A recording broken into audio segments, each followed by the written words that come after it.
Hey, Kipsters. All right, so today we're going to be doing our Reteach lesson. This is the Reteach for U1L5 lesson 5. It's going to deal with plotting decimals as well as plotting fractions. Now, for some of us, this might have been something we already know how to do, but we're going to do a Reteach for all of us just because it's going to be an extremely important skill for us to be able to do as we move through our next couple of lessons in terms of being able to plot a positive and a negative rational number, or as we like to say, numbers that can be turned into fractions, which are decimals, whole numbers, and things of that sort. So I'm going to start with plotting the following numbers on the number line, and we're going to be working with decimals. Now, here's the thing for us to plot decimals correctly. Our first step should always be to see between what holes our decimal lies.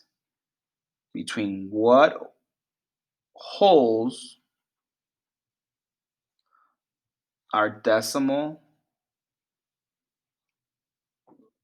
lies or is. What I mean by that is I'm trying to figure out what hole does this 1.60 fall in between. Now, the way I like to think about decimals is in terms of money. So I know $1.60 is in between $1 and $2. And notice how on my number line, I showcase that. I showcase that my $1.60 should fall somewhere in between this hole. Okay. The second thing I need to do in order to plot this correctly, and this only works when you plot for decimals. The second thing I need to do is break my whole into 10 equal parts.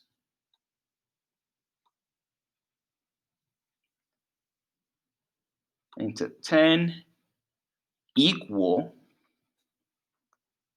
parts. Okay, and the reason for that is because when we're talking about decimals, I can always skip count by whatever I need to skip count by when it's broken into 10 equal parts, and I'll show you what I mean in a second. So I want to break this into 10 equal parts.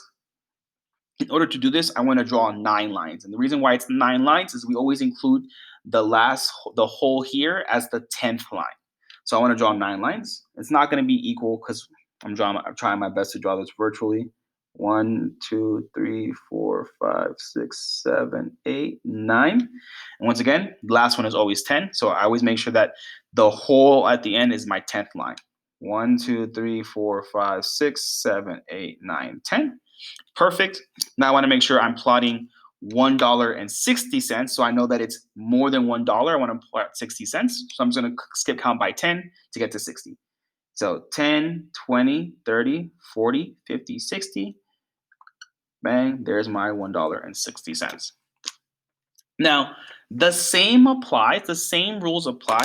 And the last step we should do is to plot the point. Plot the point. The same rules apply for when we're working with negative numbers. Okay, so I have a negative 160, or I owe $1.60. Remember, the negatives are on the left side of my zero, and the same thing applies. I know that $1.60, or owing $1.60, is going to be falling between a -1 and a -2.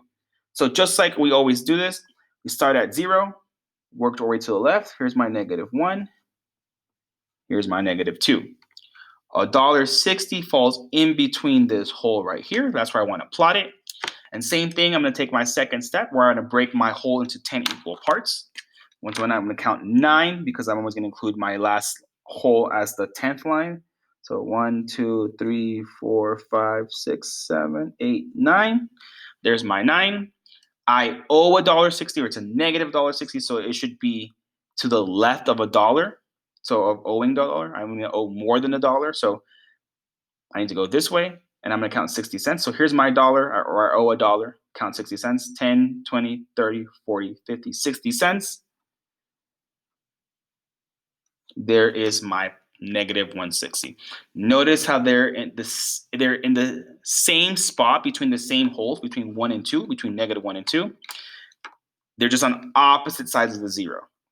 So when we're working with negatives, it's important that we know we're going to our left of our 0 on our number line. You're going to be doing more of this practice as you get into your work today. For this next part, we're going to be modeling how to plot fractions, and that's super fun. So here is our fraction. So we're going to be plotting a positive 4/9, and just so you can see it as an actual fraction form, 4/9, and a negative 4/9. Our first step stays the same. Between what holes is our point? I need to figure that out first. Between what holes is my point? And don't forget that fractions and decimals represent things that fall in between holes. So like right now, I have a whole whiteboard marker. If I had broken this in half, it wouldn't be a hole anymore. So I need to figure out a way to represent that, which is why I represent it with fractions and decimals. So fractions and decimals fall in between holes. So I'm looking at here 4/9. As I'm looking at this, I notice that because this isn't an entirely whole, I know that if it was whole, it should be a 9/9. So I have less parts to make this a whole, which means that this actual fractions, and I'm going to do both negative and positive, these actual fractions fall between the whole 0 and 1, and for my negative number, fall between 0 and -1. Because they're not entirely whole, I'm missing some parts here in my numerator to make it a whole. So they're smaller than a whole. They're in between it. Okay? So now, the very next step, step number 2, is to break up my whole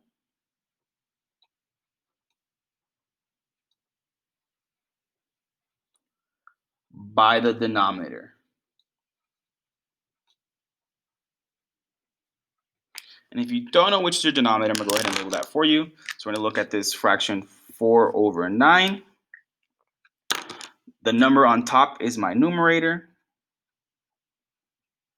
Tells me how many parts I have. The number on the bottom is my denominator. And it tells me how many pieces I need to make a whole.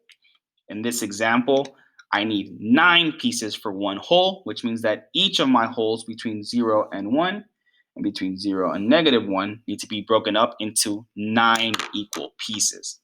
Which, like I mentioned on the decimals, we need to make sure that we always include the whole as the 9th line. So I'm only going to draw 8. So between 0 and 1, I'm going to draw 8 lines. Between 0 and -1, I'm going to draw 8 lines as well.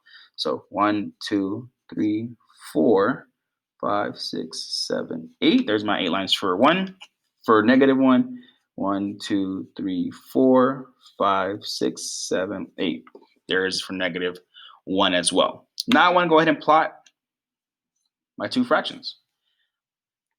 I've broken it up by my denominator. I have 9 equal parts here, 9 equal parts on my negative side as well. And now, for me to finish off, to plot, I need to look at my numerator. So to plot, look at numerator. So here, my numerators are 4, so I just got to go 4 spaces to the right. For my positive, so 1, 2, 3, 4. Here it is. There is 4/9. And for my negative, I start at my 0 and count 4 spaces to the left. 1, 2, 3, 4. Here is my -4/9. As you're doing your work, if there's parts that you get confused in, come back and watch this video again and see if it helps you. Sometimes watching it multiple times definitely helps. If not, I'm also available on Zoom if you want to come and talk to me and I can explain it further. All right, good luck on your work. And remember, the Reteach lessons help you get an extra 20 points on your lessons, which might come in handy for the work you are doing. I will see you all in a second.